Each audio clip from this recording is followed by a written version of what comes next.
Hello again, everyone. Welcome to another episode of Game Pass Grab Bag, your weekly podcast reviewing games from the Game Pass collection, bringing you 3 unique perspectives and varying skill range. I am the Benedict Cumberbin of this episode. With me are Benedict Cumberbin. Nope, I completely botched this. Nope, you just called me the same thing you did. In my Benadryl Cambertine. And our foxy lady, Liz. Oh, wow. Hey, guys. I'm nailing this one already. This week was our last game of, was this? Yeah, this was part of our high expectation games that we wanted to play. Yep. This was the one you were really looking forward to, Liz, but we played The Last Case of Benedict Fox by Plot Twist. The Last Case of Benedict Fox is a metroidvania style action adventure platformer game where you are playing Benedict Fox, who has a mysterious dark demon that accompanies you as you try to investigate your father's murder.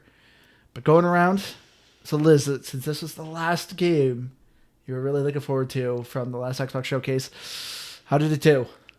It's a pass. Ooh. I mean, I love the vibe of the game, but it's just so many things that I don't like or that I'm not good at. Like, I'm not good at puzzles. That demon voice I found really irritating. But I had some issues with the combat and the platforming, and I don't really like digging for things. But there were things that I liked. Like the story is what I mean. Like digging for story and like I don't know. Okay, I was going to say, I was like, that's ironic because you were playing a lot of Minecraft lately. No, that's very true. What about you, It's Keith? a game overall. No, it is a game overall. It's going to be one of the classic, another Ori podcast, I guess, that I talk about how this game is not Ori. And I think that bothers me in many ways. Not that it should be or could be, because it's not. But overall, I did mostly enjoy my experience with it. It just... There's things I didn't care for, and so that's why I'm like not a very excited game about it, but it is a game. Yeah, I'm with you as well. This is a game for me as well, but I feel the exact same way as you, Keith. The game had a lot of good pieces. It just didn't quite get them all together to make a really exceptional game. It is a Metroidvania type of style of a game, but that wasn't like its main focus. To me, it felt like it was more trying to be a puzzle game, which was the highlight for me. I actually enjoyed the puzzles. They're very difficult, but I thought they were really unique and interesting. I loved the world building. I thought the combat was really lackluster, though, and the platforming wasn't that great. And the game had a really hard time pointing you in the direction of where you need to go, which really irritated me. But overall, I enjoyed it. I thought it was a fun time. Oh, I thought you were about to just give it a quick score, like to kick. Yeah, off the that episode. sounded like it. And I'll just end it right here. Okay, everyone. I will not talk for the rest of the episode then. You might as well do your outro now. Yeah, no, seriously. But so the overall story of The Last Case of Benedict Fox, as I said, there's this secret organization that you are kind of working for. You're kind of like a rogue agent, but you have been trying to piece together the mystery behind your father. And so when you try to confront him, you unfortunately find out that he has been murdered. So you have this mysterious demon that is your companion that gives you the ability to essentially go into your father's mind and memories. And this is where the actual Metroidvania style of the gameplay comes in. And you are trying to piece together what happened to your father and who is your father, because you don't really know him. You were kind of ditched as a young boy and you don't really know much about your family. But, yeah. You're separated from your companion at the beginning of the game. Why is that again? I started this game like twice, and I started it like 3-4 weeks ago, and then I beat it like a week ago. So I don't remember why you're separated from your companion. That's bugging me that I can't remember that. But I remember that you start out the game, other than sort of a tutorial gameplay mechanic of like you have to find your powers type of thing. But outside of that, I can't remember, like, from a story perspective, why that was or makes sense. So this game takes place kind of like in a alternate reality of like a 1930s, 40s maybe.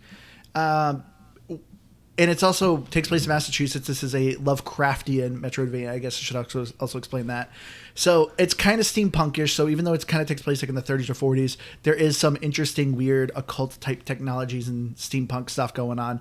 So it looks like you had some sort of device and it broke during the tutorial. And that's why you lose your abilities, because that device gives you a stronger connection with your demon. But your demon's still there. He just can't quite perform like he used to. Okay. Yeah, we all know that issue.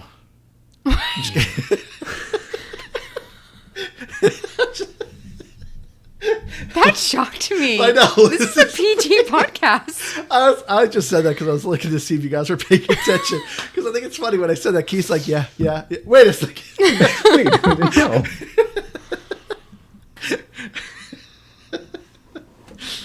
What you're talking about. But no, I don't quite know. This is one of my complaints with the story. I thought the world building of this game is really cool because, like I said, there's like these two factions. There's one called the Inner Circle and the other one's called the Order. I think that's what it was. And like the Inner Circle are the people who discovered the demons, and it kind of seems like, and they discovered Limbo, which the Order, the other people, consider it to be hell. So they're kind of like a religious police It's force. like Catholics versus Baptists, basically. Kind of. Like, it's either hell or not hell, and it's kind of all the same place, but they're going to argue about it anyways. Yeah, and kill each other about it. But yeah, I felt like there was a lot of things that were missing, which kind of irritated me. Because, yeah, I don't quite know where your companion came from. I don't quite get the artifacts, which you can examine the stuff in your inventory and look at it, but it doesn't really help you. It's not like, because like you can open up that device that broke and there's like a little creature in it, and it's like, well, what the hell is that thing? But it doesn't explain it to you. It's just like, I don't know. It's just cool and creepy. There are a few pieces that actually do improve your abilities. And I can only think of one, so maybe it is only just one, but there is one that actually mentions that it like improves your connection to your companion or something along those lines. But yeah, it's mostly all just lore. Am I the only one that wanted some cutscenes with the story? Yeah. I think it would have made me, but I feel like it needed more to really get me more interested in stuff. Because like you pick up so many pieces of paper, and it just like, I don't want to read the whole time. And graphically, I love this game, and so I really think that it would have been way better, and it would have held my attention more. Because the story is very cool. Like I ended up, I didn't beat the game, but because there's puzzles. No. I even with a walkthrough, I did not beat the game. Where was I going? Oh, geez, it's too early to lose. It's too early to lose my train of thought. But I definitely would have cared more and gotten more from it. But I looked up the story, and I did find it very interesting. Yeah, no, I 100% agree with you, Liz. I wish there was a little more cutscenes. Because we've obviously complained about this with a lot of these games that came out here in May that we were excited for, that we've been doing a lot of just picking up pieces of paper and lore and having a read. This game I felt like had a little bit less. There's still quite a bit of things to collect, but I felt like it actually gave you more relevant information than a game like Redfall, where you just got really completely pointless lore. But yeah, it still confused me. I read everything, I watched everything and tried to listen to everything, and I'm still kind of like, I don't quite get what's going on. I mean, I feel like most of the things you pick up and find around, like you said, they're like artifact tokens, and it's like, this is why this is important to the Order or the Inner Circle, and like what the kind of magical piece about it is. But it's really just, I mean, it ends up being your currency, really, is because it gives you currency to go to the shops and stuff. But yeah, I don't know if I fully agree on the story. I think it had a good premise, and not spoiling it, but the ending just sucked. Oh, the ending was awful. And you know, obviously I am not the story guy, but I am. By the end of it, no, Liz is the story guy, obviously. She's a lady. But anyways, it just, by the end of it, made me so mad that I didn't care about any of things that happened because it was just so stupid, and it was abrupt, and it didn't give me anything. And I went, I don't want to say I wasted my time because I didn't invest myself into the story. That's the part where me came out. But this game got me because, spoiler alert, there's an achievement for watching all the cutscenes. So I watched them. That must have killed you. Nah, I just didn't pay attention. I played games on my phone instead. But yeah, I don't know. I thought it was a fine story, but the ending just, and that ruined it. I mean, I'm glad I didn't see it. So the ending's not the worst ending in a game, but I 100% agree with you, Keith. It felt so rushed. It felt like they needed to get this game out, and they were like, "Oh crap, let's just kind of quickly." Like they had an idea for the ending, but they just like ran out of time, and so they're like, "Whatever, let's just kind of throw this in." It felt just so rushed in the end. Maybe that's why they're teasing DLC or like a second, because they're like, maybe we'll just end this here and then we'll pick it back up with another story. But you know what this game kind of actually felt like to me? It kind of felt like a sequel. It felt like, hey, we already established this world and universe. You know what's going on. You know Benedict. You know his companion. Here we go on another adventure kind of thing. that's a good point. It is his last case. Yeah. So maybe a sequel is going to be a prequel. But that kind of sucks because, like, I want to know more about the world. Why would you then fill in the pieces of like who the companion is and stuff like that? I still actually, though, as much as I actually think that would be cool, I don't think it would be, though, because without spoiling, just the nature of that little extra scene at the end of the credits leads me to believe that anything they would pick up would take place after the ending, or that doesn't really make sense, I think. Yeah. But I don't know. Well, But I think a prequel would be better, because I think if you gave some background really to these, but I don't know, even the final boss that you fight really is, you don't meet him at all in the game. You meet him in the game, but that's like in the world, the canon of last case here, you meet him for the first time there too. So I don't know, going back in history, would it make sense? No. Well, it definitely shows like they had some history. Well, his dad had history with him. But that's right. Yeah, that's true. So you just have history with the organization.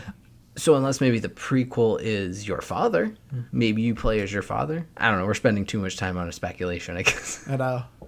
We should also point out, like, this game is actually very dark. Like, some of the stuff that you see in it, which I forget at the beginning was a lot of baby strollers. Oh, I was like, wait, do you mean like literally dark or like depressing dark? Depressing dark. Yeah. Which I forget. I played a game recently. I don't remember if it was this one, but was there like a warning at the beginning? Yes. In which it tells you like, hey, there's some things that are kind of sensitive, and you have an option to reveal spoilers to see what those sensitive things are. But yeah, no, it definitely is pretty depressing. Yeah. I mean, it's supposed to be a Lovecraftian game in which, if you know Lovecraft, it's usually not the happiest world. Didn't we establish on an episode like a year ago that Liz didn't know it? Didn't? Or am I making that up? No. Well, Or you weren't overly familiar? I'm not overly familiar. I mean, we've talked about it on the podcast, but yeah, I didn't really know before the podcast. Was it you? I thought you looked up like H.P. Lovecraft stuff and you found out he's like a massive racist. But yeah, probably. I think that was me. Yeah, but I really didn't know much before the podcast. But yeah, well, I actually forgot about that until you said it. I feel like Lovecraft is like kind of like a niche interest for people. I don't know. It's like he's very popular, but at the same time, people either like love him and they'll tell you all about him, or they're like, yeah, I don't know who that is. Oh, but I don't know. They love craft, not hate craft. Wow. I hate that I just set that up for you. But I also think that like one of the things, I don't know what's a spoiler or not, did kind of surprise me. Like the suicide. If it's coming from you, it's probably a spoiler. I know. Well, I paused so that you can cut it out, but I was gonna say the suicide. It surprised me. Well, I paused so you could cut it out. So rude. Yeah, it's fine now. It's. I don't think it's like a spoiler because it's like part of the main story, but yeah, it's fine. I'll allow it. But what about the suicide? No, I just said that it kind of surprised me. I mean, obviously, like at the beginning, I mean, like there's, your dead dad in the basement. Like, I mean, obviously it starts off kind of, Yeah. But I was just kind of surprised at the way the game, because like, I mean, you're also coming across these doors with like the monster teeth and stuff. Yep. But for some reason, it still surprised me. I saw that later on. I think with like the scenes, like the video of the game that we watched before we played it, I didn't realize like how dark it was going to be. Not that I'm, upset about it by any means. Well, but did you see the cut scene of like how far into the game is that? near the end? Oh, then no, I did not. Oh, is it really depressing? A little bit. It's like one thing I do like about the story with like how they mixed the Lovecraftian atmosphere with this game is the depictions of what's going on. Because you're following your father and his wife, and how they're trying to have a child, essentially have this family. But like, I liked how the story was going with like these real world problems of these kind of conflicts, while also throwing in a supernatural side to it. I really enjoyed what they were doing with the story. I just like he said, I just felt like the ending just felt so rushed, and it felt like they were building so good, and then it just at the end it was just like crap, throw it all together. There's the game. So it just really disappointed me, but I wanted more of the story because the cutscenes, Liz, like what they did have for cutscenes are awesome. Yeah. But the thing that just irritated me the most is the one thing that shouldn't irritate me in a Metroidvania type of style of a game is the platforming. I got really annoyed with the platforming in this game. That and the combat. I really thought you were going to say it was the scream when he was getting tattooed. Oh, well, that's another thing. But that only happens a handful of times. But yes. You get quite a bit of tattoos. You do. And it's just constant, It's like, okay. I get it. And I was afraid to skip it because, as Keith said, there's an achievement to not skip any cutscenes. And it's every single time. So if you're getting tattoo after tattoo after, like it's been a while since you've been to like the main area. And it's just him going, and I'm like, I can't skip this. I don't want to miss this achievement. Actually, didn't bother me. The other voice, the demon voice, like really annoyed me, and how slow he talked. And He I was didn't just bother like, me at all. I was like, can you speed it up? No, I'm so with you. rude. It for me. It wasn't the speed. It was like, so you have the movie, TV, game, like dark brooding demon voice, Mm-hmm. but it was a dark brooding demon voice.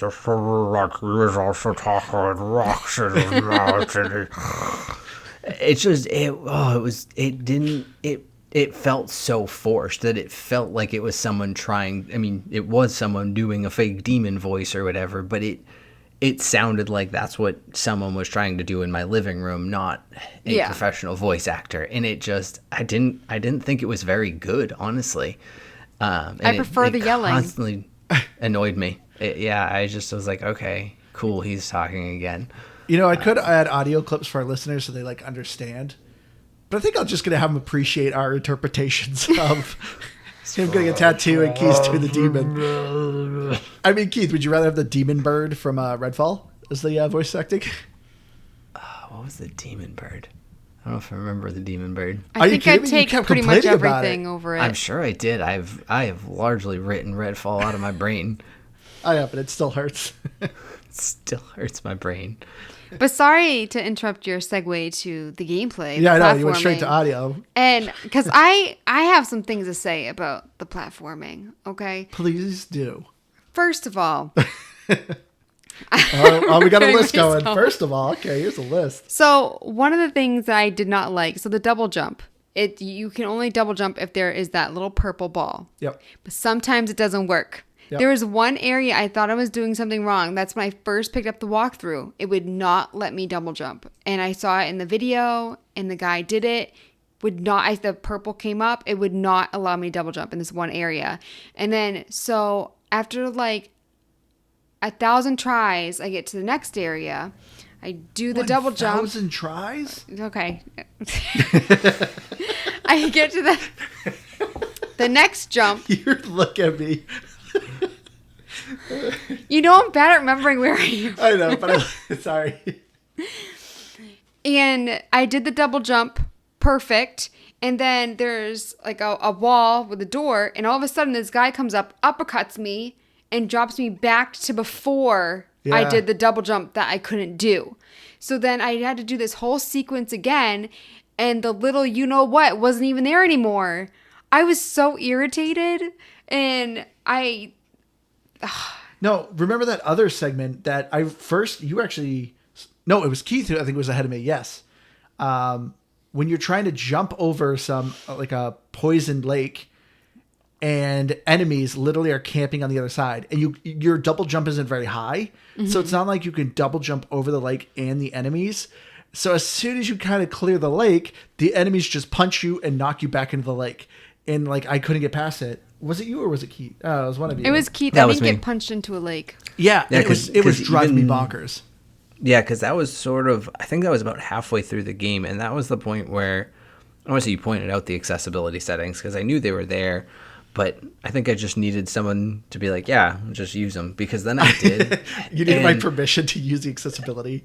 I mean, a little bit. It's a weird thing, because I really don't care for your approval. As a matter of fact, I often don't want it. But in a case like this, I'm like, nope, I can't do it. If Andrew's not going to do it, I'm not going to do it. I felt embarrassed to do the one-hit kill, but I was like, this combat sucks. Yeah, and no, so it really ended was worth it. Do it, yeah. And I didn't care if there was an achievement or not, which there isn't, I'm assuming, because you did it.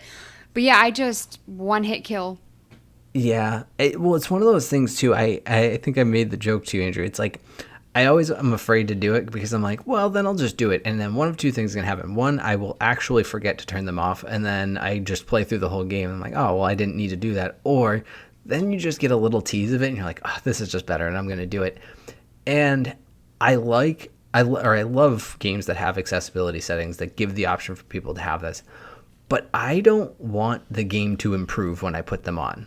If I don't need them, if that makes sense. Like, I played most of Fantastic Mr. Fox here without the accessibility settings, and I was doing just fine, and I could have beat the game without them, but I got to a point where I just didn't want to anymore, and that's where I think I got bothered with the gameplay the most.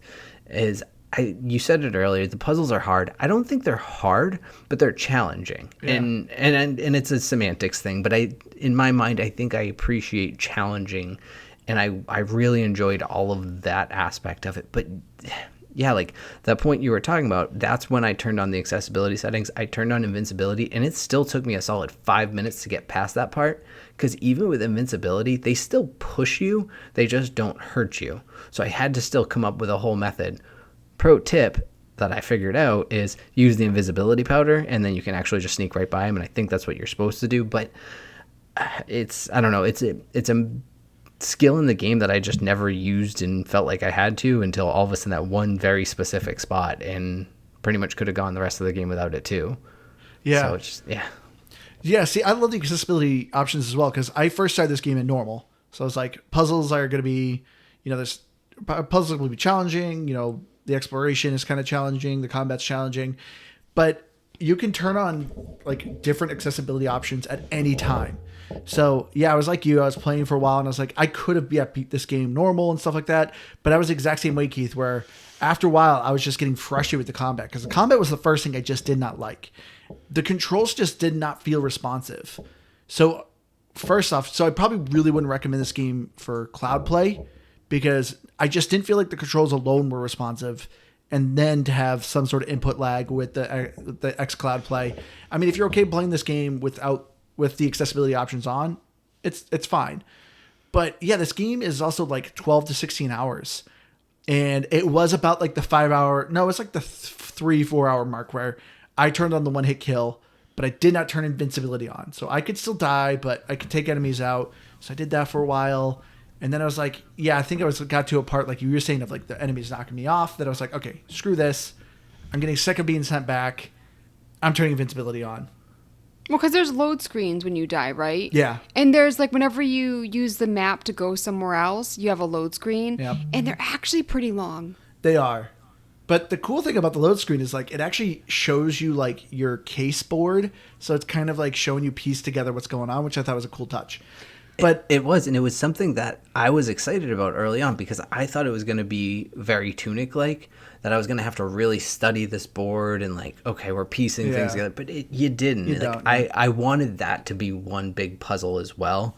So Yeah. I was a little disappointed in it, but it is a cool thing. Like I agree, I liked it, but I also wanted more out of it. Yeah.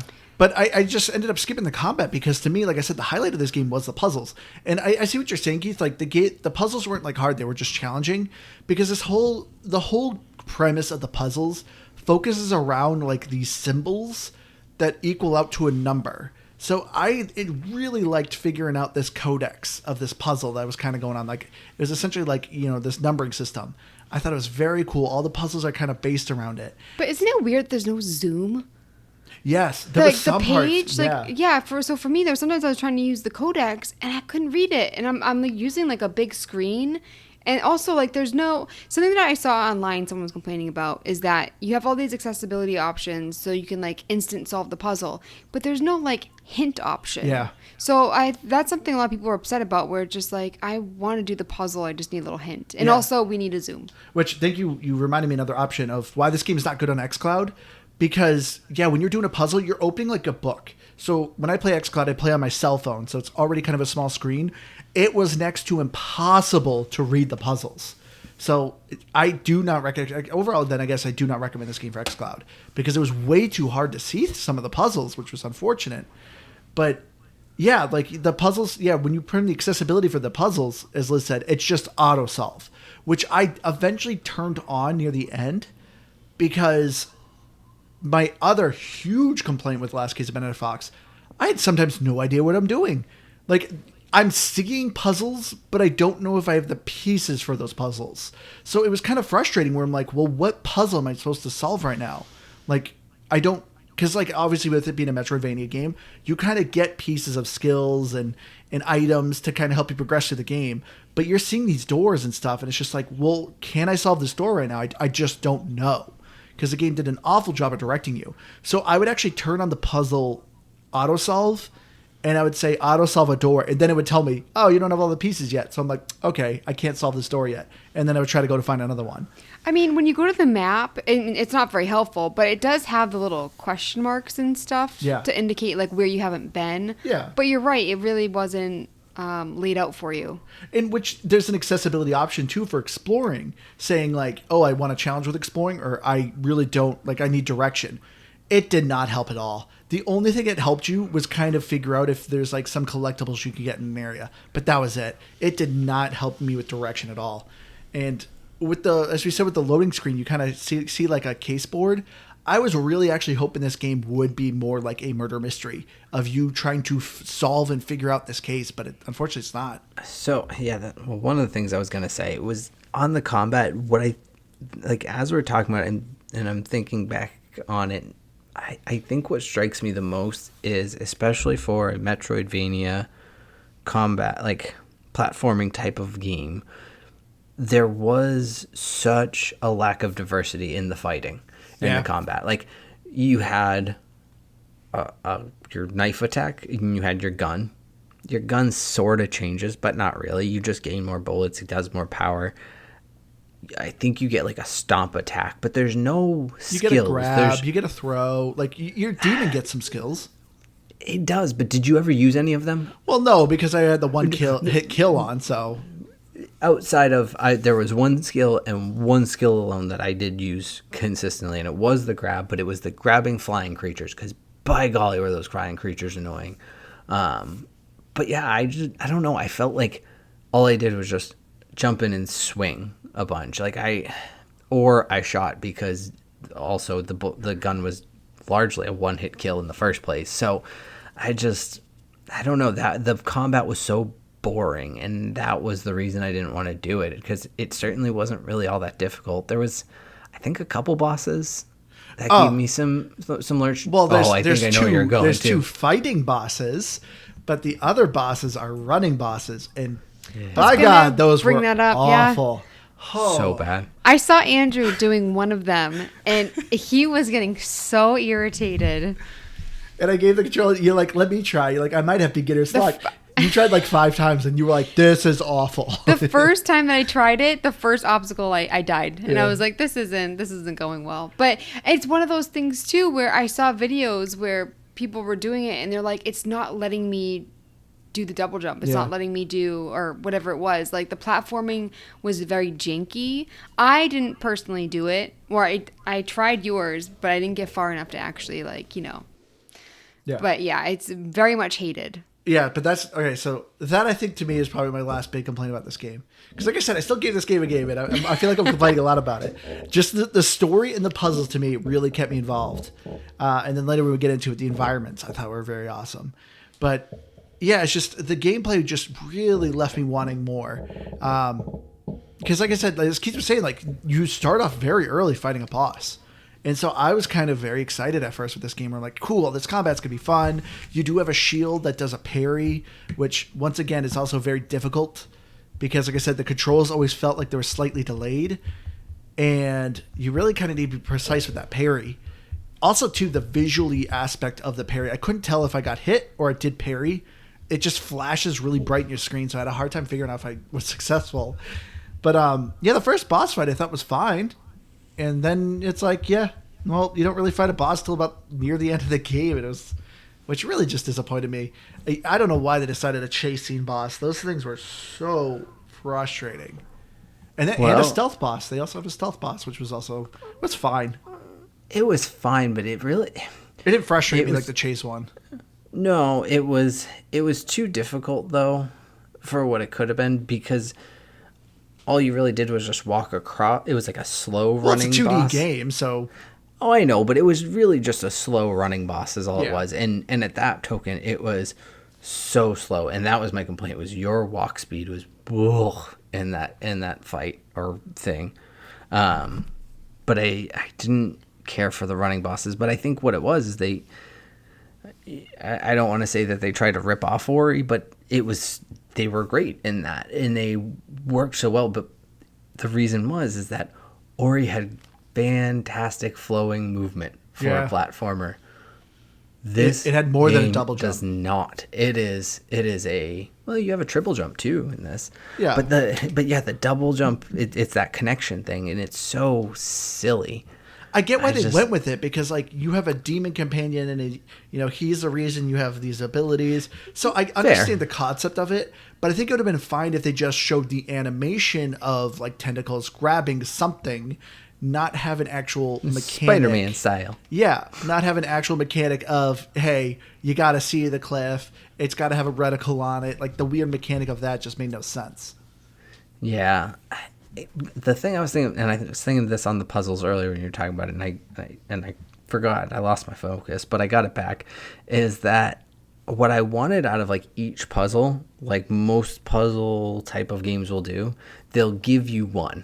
The first one's free always, where they show you how to solve it, and so that when you come across them in the future, but you have to figure out how that one in particular is solved. And it doesn't do any of that. It just throws them at you and says, well, good luck. Most of them are pretty easy to figure out. I used the accessibility for the tarot cards, but it's a weird system, but it's actually pretty easy when you look it up.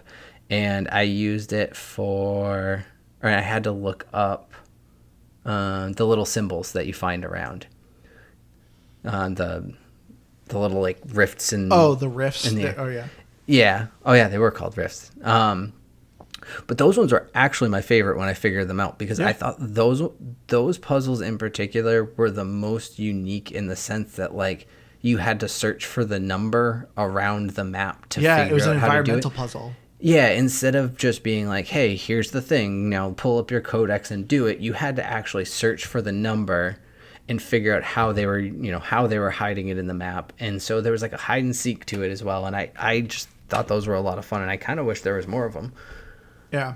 I will say, at least with our biggest complaints of like the platforming and the combat, I think it could be patched. So hopefully when you're listening to this, like they maybe patch the things and it's more responsive. And I think this game could be a lot better, because I think what's there for the combat wasn't bad. I just did not like the controls. It just frustrated me.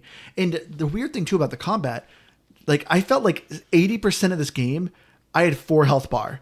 And it wasn't near the end of the game where it was finally giving me health upgrades and my health bar felt bigger, which was so weird because I was upgrading my health potions and my health potions were more efficient, but it's like I still just have a 4 hit health bar. So it made no sense to me. I can't imagine the combat being good. Even with the patch, like I never really enjoyed it. And at least at the point that I got to, it was just very samey. I mean, I know later on you get the tentacles and that kind of stuff, but it was just too slow of a progression. I was facing all the same enemies. I don't know. I'm gonna chalk the combat up to a loss for me. You can tell me I'm wrong. It's okay.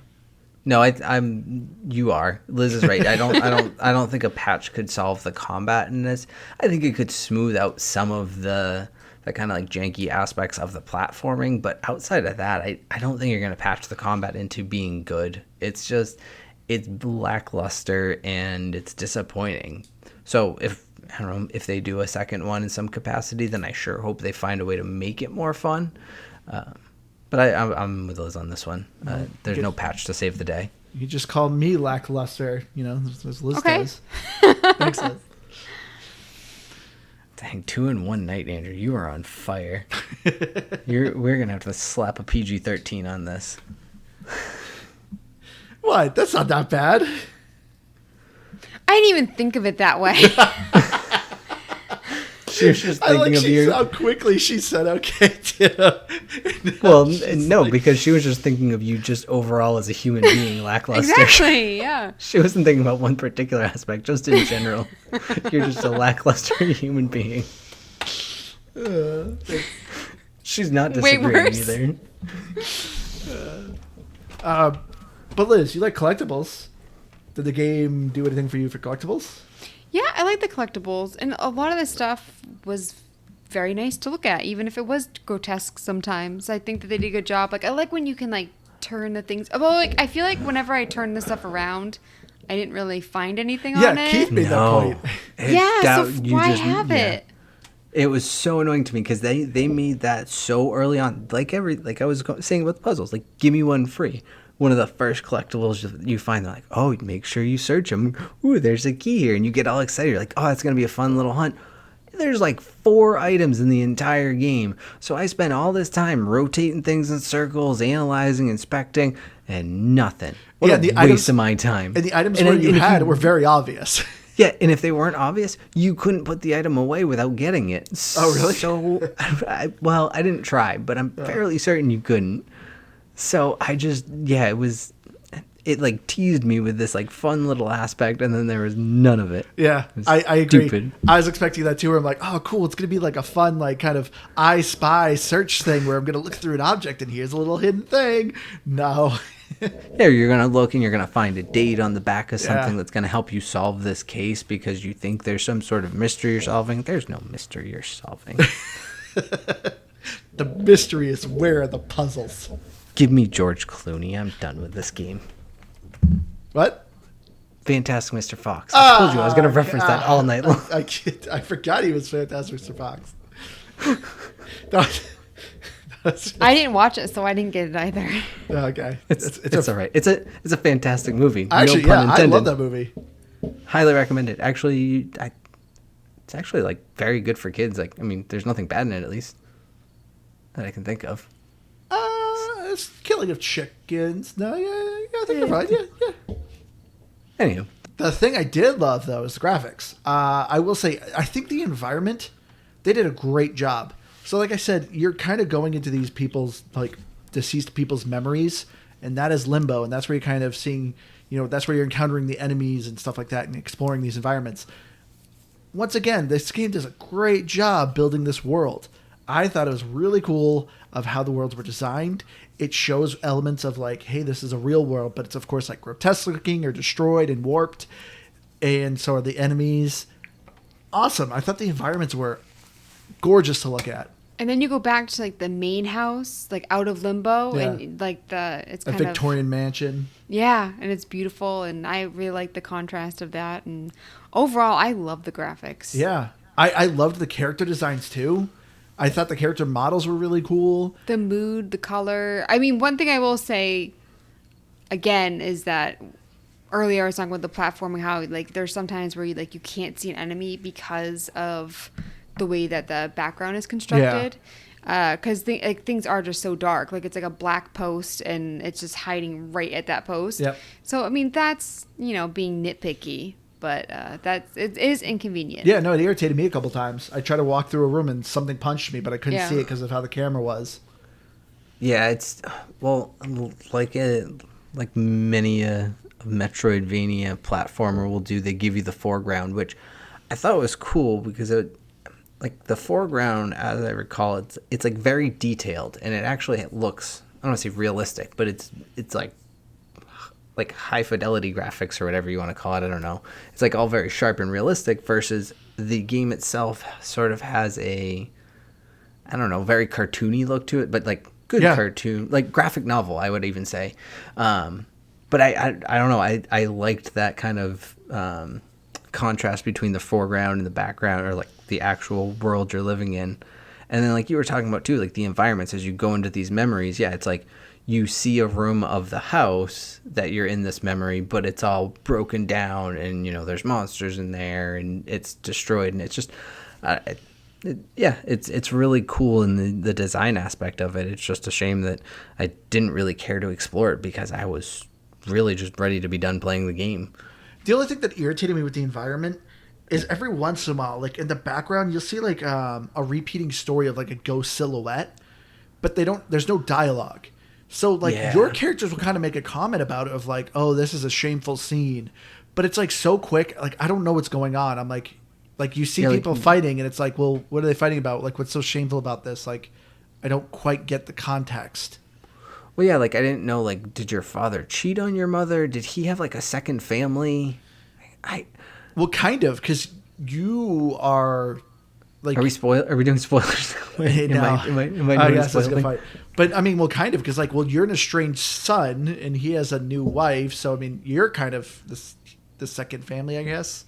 But I don't know. But like, that's what I mean. Like, I felt like this game was trying to do a lot of environment, context, and storytelling. And I think it really missed the mark with that because the cutscenes were few and far between. Like the silhouettes were few and far between. There's no audio, and they were just so quick. It wasn't like, hey, I'm going to pick up a piece of paper with that silhouette going on. That'll explain more of the context. And so I just, a lot of the times it just was like, oh, okay, there's ghosts, but I don't get what's going on. Yeah, or maybe if they had like a full dialogue about it, like, yeah, this was the time when my father did this. Yeah. And then they explain why it's a shameful event. Otherwise, I don't know. I could take a lot of context from what's happening there. I mean, I think she's sitting on the bed crying and he walks out with his head in his hand. There's a lot of shameful things that could have happened. I don't know. Yeah, I know. What happened? I know. Did someone like poop in the bed? Is someone like... I promise this never happens to me. Was it just a simple tiff? Like he forgot to take the trash out? Like what's going on? I don't, there's a lot of things that could be going on here. It's probably I think the we'd trash. probably rule out the trash. That doesn't seem like it would reach a level of being shameful, but I get what you're saying. Is she reminded him 5 seconds before? I mean... See, here goes Liz. Well, he should know to take the trash out. But, yeah, so, like, that was just, like, a little bit of a disappointment for me. Because even, too, there's a couple times where it's a cutscene, and so it's, like, you and your companion watching, and, like, their context is also very irrelevant, because it was always piecing the things that were obvious. Like, oh, they're really having a fight here. Oh, this is crazy. Oh, and she hit something in a chest. Like, that was kind of their context. And it's like, well, I could see that's what's going on. Like, can you guys give me some more input of the story? Like, what's going on? Like, I think that's what just built up to the disappointing end of, like, I thought there was going to maybe be a bigger cutscene of it all pieced together, and there just wasn't. And it was just like, come on. But at least looks pretty. Was there music? Yes, there was in the mansion. Yep. And I loved it, and I'm really bummed that it didn't kind of carry out through Limbo, or like, I think they needed more. Maybe it's just because I love that music so much. Yeah. I feel like I definitely just wanted more throughout the entire game. Liz was just keeping the game up with that music running, and she's just dancing. Yeah, I just went back to that Just an shop all the old-timey- time. Yeah.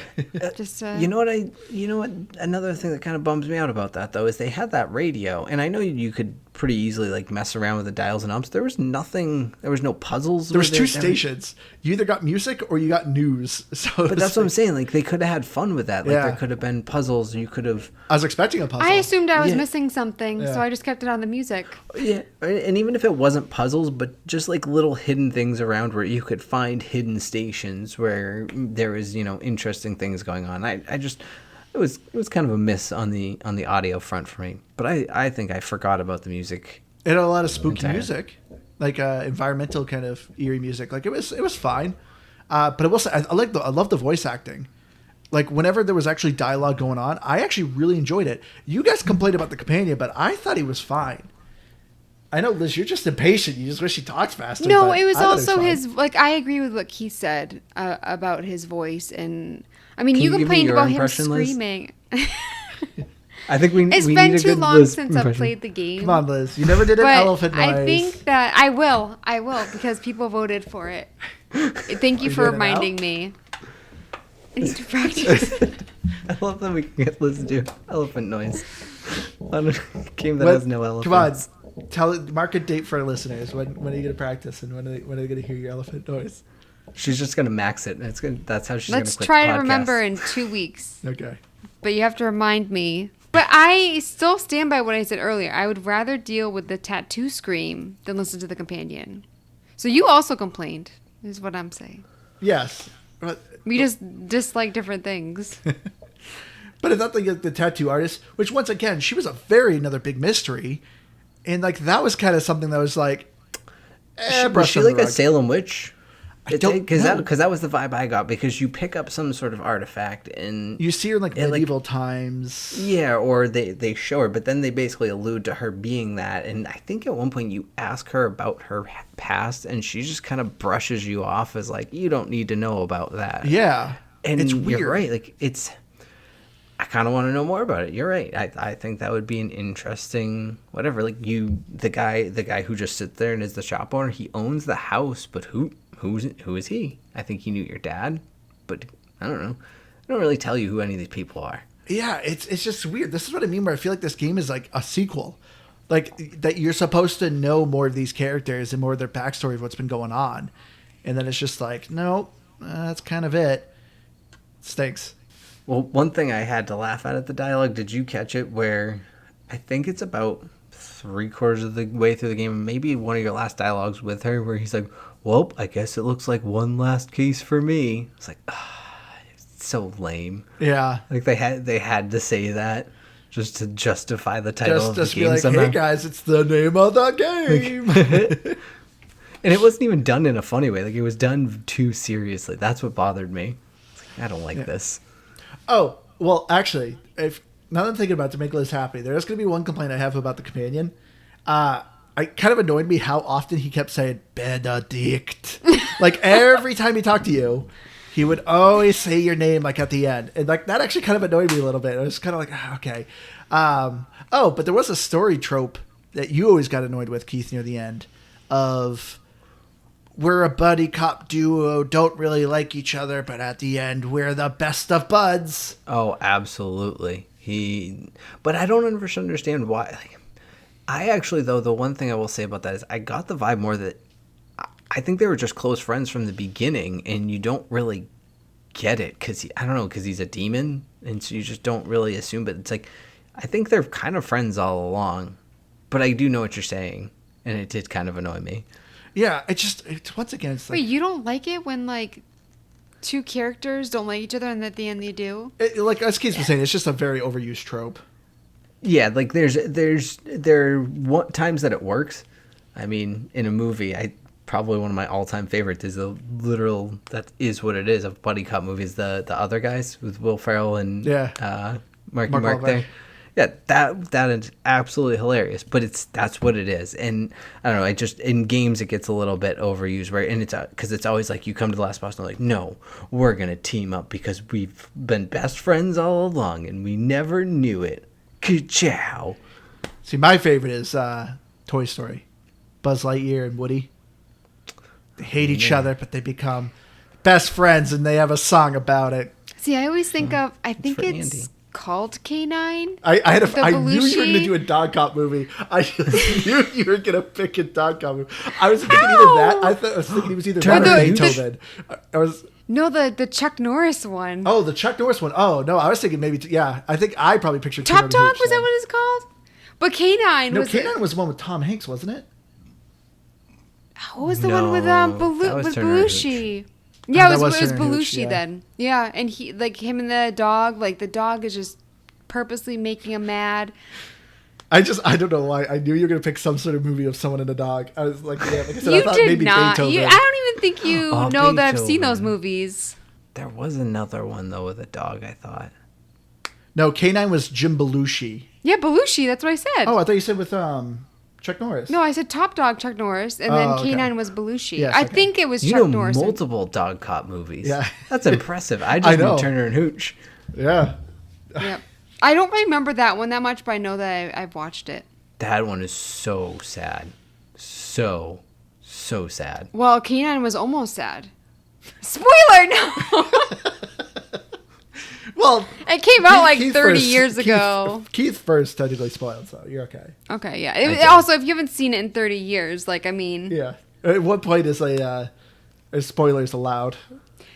There's actually... I forget the director's name, but he was talking about how that there should never be spoilers. You should never talk about them. Oh, that sounds like a James Cameron if I've heard it. Well, Yeah. they mentioned The Sixth Sense. Never spoil one of my movies. And how like people are like, oh well, Sixth Sense came out forever ago, and he's like, but it could still like impact younger audiences or something. I don't know. Yeah, that's lame. Oh, that's Maybe, well, absolutely James I Cameron. don't get me wrong. I do kind of agree because one day I'm hoping to surprise our daughter with Star Wars, for when she finally understands it. I'm just so mad about Star Wars. I know you are, but she likes it, or at least Lego Star Wars. But anyway, let's get back on topic. Achievements. You guys both 1,000 the game. Yeah. 32 achievements. I got 270 with 12 achievements. And yeah. Yeah, so overall, I agree. I do think this game's great for achievement hunters. I was nervous that some of the achievements were bugged, but no, it actually worked. I do think it's funny, as Keith mentioned, that there is an achievement to not skip any of this cutscenes. Wasn't there a funny story with that, Keith? There is, yeah, no, and so one of my favorite things about it is in the process of watching all of the cutscenes, you also have to watch the credits. So as I'm watching through the credits, I think I watched more of that than most of the actual cutscenes. There was one that I came across, and it was the achievement consultant, which kind of made me laugh as it is that I guess it kind of makes sense. There's someone who has to design them. But I figured out why there was an achievement to watch all of them, because apparently Mr. Achievement Consultant also likes to skip things because it said Achievement Consultant / cutscene skipper. So apparently that was a shot at their own achievement designer to say, you know what, you want to get all of them, you have to watch the things you hate. And I like that. That makes me like it. Yeah. I mean, it's just kind of a funny nod. And like we said, there's not that many cutscenes, but it is just kind of... that's the only achievement I would say to, like, pay attention to if you're playing this game, because I think that's kind of like the only missable one. I think so, because you can't... There's actually... Like, you get the currency for killing enemies the first time. Yeah, but this game gives you the excess currency. Exactly. There's excess of every currency, and there's no achievement to collect everything. Yeah, so which is great. realistically, yeah, I kind of appreciated that. Especially in a game that has so many collectibles. I think I still got pretty much all of them anyways. But Yeah. all that to say, it's pretty easy to do because I don't think there's anything missable, and you have an excess of currency to level everything up and all of that. So Yeah, I think they did a fantastic job with the achievements in this game, because that's exactly what I was expecting of, like, oh, you gotta, collect every bits and pieces. Yes, they actually called it BNPs, which I thought was kind of funny. Yeah. But yeah, you absolutely don't have to do that. Or like, oh, beat the game without dying once. There's no crazy, stupid hard achievements. So yeah, it's a really solid game for achievement hunters. Especially too, if you put on the accessibilities, as we said, the accessibility options do not prohibit you from getting achievements. Well, so that was going to be my question for you. What do you define as, like, and I know we always talk about, like, are the achievements fun? We kind of grade them on these different things, but, like, if you can 1,000 a game pretty easily like this one, what is your time criteria to say, like, this is worth it? Like 24 hours of gameplay to pretty easily 1,000 it, or I don't know, 15 or less, and you're happy with it? I don't know, because like it's hard for me. Very rarely do I play a game just strictly for achievements. Like, I'm like, this game sucks. It's a miserable time, but I want to get the achievements. So I always kind of see it as, is this game fun enough that I will stick through to the end just so I can get the achievements? Because there's been quite a bit of games of that. Of, yeah, I will try to keep playing this game because I can get 1,000 at the end of this, and I'm going to keep going for it. So I don't know. That's kind of like more of my criteria than like actual time efficiency. Don't get me wrong. There is some, I do consider some time efficiency. Like, if we played like The Witcher and you're looking at a 40, 50 hour game and, you're only getting like 600 gamer score, that kind of stinks. But usually if something's under like 15 hours and you can get 1,000, I think it's a really good achievement. Yeah. Well, because I'm just thinking, especially like if you you go into this without really caring about the story too much, and you're just like, I'm gonna throw in the accessibility settings from first pick up the controller, and I bet you could probably break it down in about 9 hours, especially if you did some walkthroughs. So you could probably do it quicker. Yeah. You do immortality, auto solve puzzles, and just running. Yeah. Yeah. I'm sure somebody has speed runned it down to like, I don't know, 8 seconds or something. They're like, oh, boss. Blah. But then you wouldn't be able to 1,000 it though. I don't know. They'd find a way. People are ridiculous. But yeah. So let's get into our final thoughts here. So I know I started really kind of complaining about this game. It just disappointed me. It had so many good pieces. I love the environment. I love the story. I love these characters, the voice acting, the graphics. It was a really cool world. And I loved the puzzles. It's just the combat frustrated me. The ending of the story just felt so rushed that it just left me wanting more. And it just, unfortunately, there wasn't else I could like learn more about this game to get more information. But I did enjoy my time. I really enjoyed the accessibility options in this game because it was kind of a fun pace of, I'm trying, I'm having a hard time. Okay, now I'm just going to start making it a little bit easier for me to get through this. But it's not a bad game. Like I said, I gave it a game. I enjoyed my time with it. It's a good 72. Oh man, it's a game I struggle with for scoring, and I think it's because it's not Ori. Well, yeah, it's not Ori. So I mean, I will use that as an easy rating, but I know that drives Andrew and Liz crazy. But this is not Ori, so that's my first rating of this game. My second rating and the ultimate one that I get to is that there's nothing overly wrong with the last case of Benedict Fox. It's just I mean, we said it at the beginning. It's lackluster. It kind of just slogged on and felt boring at times, and that's I stand by that. If the accessibility settings, at least for me, like when I'm rating it, that it only makes it more fun to play. It doesn't make it easier. It just makes it more fun because I'm like, I don't have to really bother as much. That's where I don't appreciate it, and that's where I wish it just had more that wanted to suck me into it. Now that said, I did kind of, I don't know, like I found myself wanting to go and pick it up and keep playing it. So I did appreciate it. We never really talked about the weird butthole thing that you do with the monsters, where you like pull the monster out of the butthole of the door. Oh yeah, I just thought about that. Door. I forgot about that. Yeah, Andrew likes to talk about dog buttholes and stuff, and that just popped into my head. So I don't know. Definitely that's just gonna be something episode. that people randomly hear about in my outro, I guess. It doesn't change my score. I was thinking about it as I was thinking about different things I did as I played the game. And just so think about buttholes, fairly. No, not about them. I was replaying moments I had in that game, and I was like, boy, those were a really weird moment, and we just never talked about that. Yeah, I think as a score, I think I give it a 75 though. Yeah, I think it's fun. I would say just don't be afraid to turn on the accessibility settings. I think I always say that, but don't be afraid to do it, even to like not necessarily make the game accessible in some ways, but just to make it a little less boring, I think. Yeah. So, or look things up. I think I wasted too much time where I could have just looked something up real quick and I could have found the answer. So, yeah, I think 75 is a fair score for me. I feel like my score's too high. I was going to give it a 78 because You gave it a pass. Wow. Well, because I also think too, like, I like puzzles outside of video games, but I don't really like puzzle video games. So I have to give it some grace with that. Yeah. And then I love the graphics and the music. And I think the main thing I didn't like that I didn't think was done well was the combat. So I can't really fault the game because I don't like puzzles. Because I think that they were pretty good puzzles. Yeah. And you zoom and stuff. But it's I don't think I liked it as much as you guys did. It's okay. You can still give it a 78. Like that's. I think like for me that's just what I thought. Like Yeah, you thought it was a better game. It just wasn't for you. And looking at Metacritic, 71 and 8 for Series X, and for Xbox One, TBD from critics, users 5.9, and so many people talking about it being janky and bugs. I feel like that was the main issues that I saw with the game. Yeah. I think I actually did get stuck once somewhere. I can't remember. The thing that I forgot to mention, the thing that kind of kept me getting stuck was like the last ability you got where you could shoot away the like shadow water. I would do that, but my character wouldn't enter. Did you have that issue, Keith? Were you able to use your gun to like clear the waterfalls?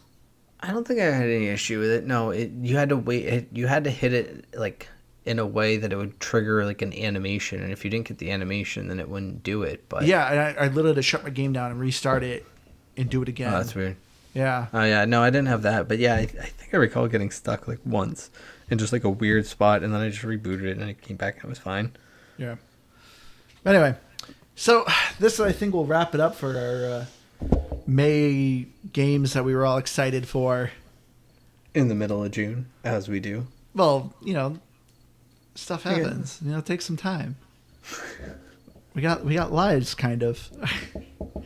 Kind of. But, kids have lives. I just just take them places. I'm just the bus driver. So yeah, we'll start getting back to the list of requests. So if you have any, please go to GamePassGrabBag.com. You can find all of our stuff. Reach out to us any way you would like, prefer.